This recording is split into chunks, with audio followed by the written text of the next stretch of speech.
Hello दोस्तों, मैं एक बार फिर आपके सामने हाजिर हूँ मनीष गोस्वामी एडवोकेट एक नई जानकारी के साथ। दोस्तों, आज मैं जो आपको जानकारी देने वाला हूँ वो एक ऐसी जानकारी है जो आपको पसंद आएगी।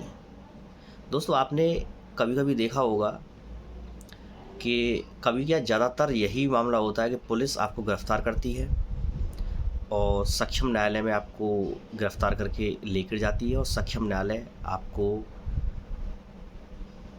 बेल एप्लीकेशन आपकी मूव की जाती है और बेल एप्लीकेशन आपकी खारिज की जाती है और आपको न्यायिक हिरासत में भेज दिया जाता है। तो दोस्तों, आज मैं जो आज जानकारी आपको दूंगा कि आप बिना बेल एप्लीकेशन मूव किए कैसे मुक्त हो सकते हैं। जानकारी बड़ी अच्छी लगेगी आपको कि बिना बेल एप्लीकेशन मूव किए बिना आप कैसे मुक्त हो सकते हैं।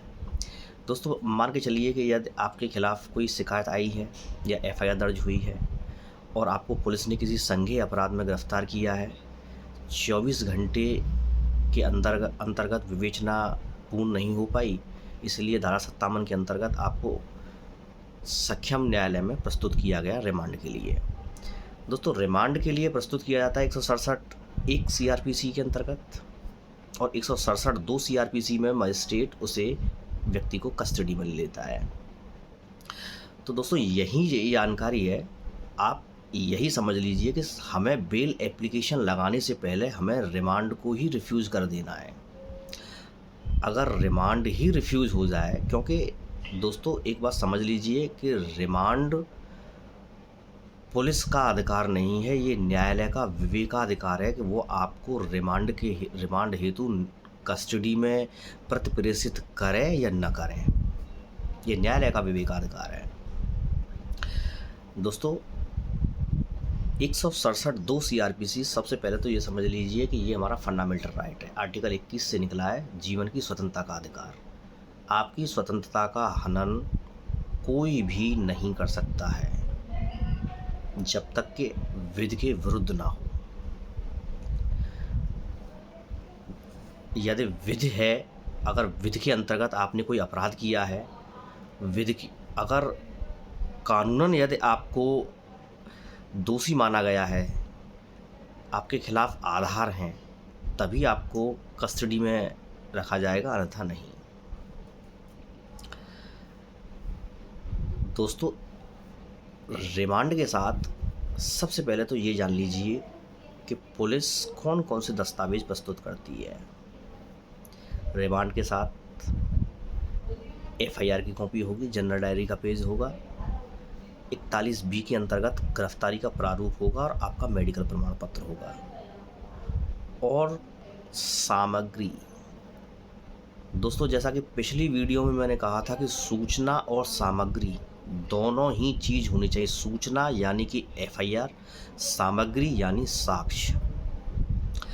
तो केस डायरी की प्रतिलिपियाँ, उनका होना रिमांड के साथ में बहुत ज़रूरी है, क्योंकि केस डायरी की जो प्रतिलिपियाँ होती हैं वो यह प्रस्तुत करती हैं, यह दर्शाती हैं कि पुलिस ने यह विवेचना की है और पुलिस ने माना है इन साक्ष्यों के आधार पर कि इस व्यक्ति को रिमांड हेतु प्रस्तुत किया जाए।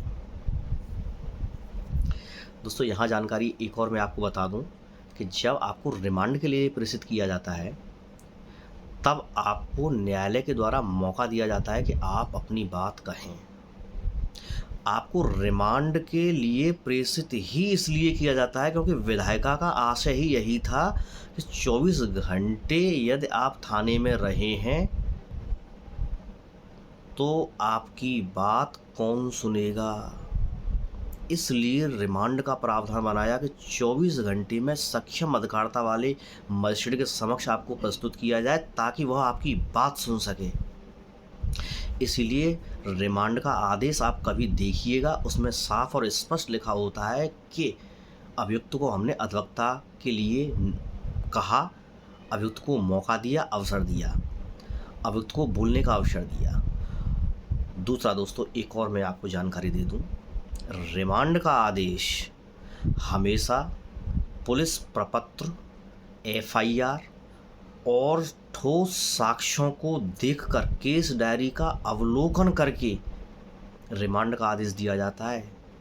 क्योंकि सूचना, क्या पुलिस के पास जो एफआईआर है, जो सूचना है, क्या उससे संबंधित कुछ साक्ष्य भी हैं? यह साक्ष्य भी रिमांड के स्तर पर देखे जाते हैं और इन साक्ष्यों को देखने के बाद रिमांड का आदेश दिया जाता है। दोस्तों, रिमांड का आदेश एक बहुत ही पवित्र आदेश है। यह आदेश पूरे तथ्य सामग्री देखकर तब निष्कर्ष निकाला जाता है। रिमांड का आदेश एक जुडिशियली ऑर्डर है जिसके खिलाफ रिवीजन और 482 लाइक करता है। तो दोस्तों, यदि रिमांड जब पुलिस ने आपको रिमांड हेतु प्रस्तुत किया है और यदि पुलिस के पास अमूमन केस डायरी के पेज होते ही नहीं हैं, अमूमन पुलिस केवल एफआईआर, जनरल डायरी का पेज, मेडिकल और गिरफ्तारी का प्रारूप ही प्रस्तुत करती है, कोई ठोस सामग्री प्रस्तुत करती ही नहीं है।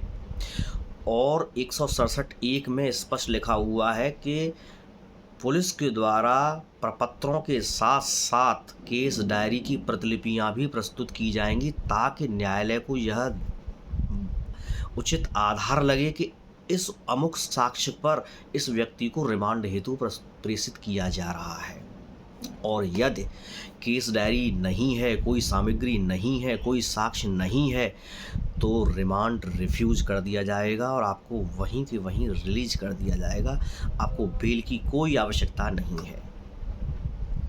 तो दोस्तों, मुझे आशा है यह बात आपको अच्छी लगी होगी और मैं आपको जानकारी पहले दे ही चुका हूँ बीच में कि रिमांड का आदेश एक फाइनल ऑर्डर होता है जिसके खिलाफ रिवीजन और 482 दोनों लाई करता है। यदि आप रिमांड के वक्त, क्योंकि पुलिस ज़्यादातर संडे के दिन ही प्रस्तुत करती है, बहुत लोगों को संडे के दिन, तो आपको पता ही नहीं चल पाता है कि संडे को हमें वकील करना है कि नहीं करना है, तो आप उस रिमांड के आदेश की सर्टिफाइड कॉपी लेकर उच्च न्यायालय में 482 में जा सकते हैं और 482 से उस रिमांड आदेश को खारिज करा सकते हैं। तो दोस्तों, बिना बेल के आप आराम से रिलीज़ हो सकते हैं। तो मुझे आशा है कि आपको मेरी जानकारी अच्छी लगी होगी। आप मेरी जानकारी आगे बढ़ाएंगे, शेयर करेंगे, मेरे चैनल को सब्सक्राइब करेंगे, सब्सक्राइब करना ना भूलें। और दोस्तों, अगली बार मैं जो जानकारी देने वाला हूँ वो जानकारी मैं आपको केस डायरी, यदि आप न्यायिक कस्टडी में हैं और 90 दिन या 60 दिन, जैसा भी आपका अपराध है, और इन दिनों के अंतर्गत यदि आप के खिलाफ आरोप पत्र प्रेषित नहीं किया गया है, तब आप बिना बेल के कैसे रिलीज होंगे, मैं इस बारे में आपको जानकारी दूंगा। दोस्तों, मेरी अगली वीडियो का इंतज़ार करिएगा। धन्यवाद।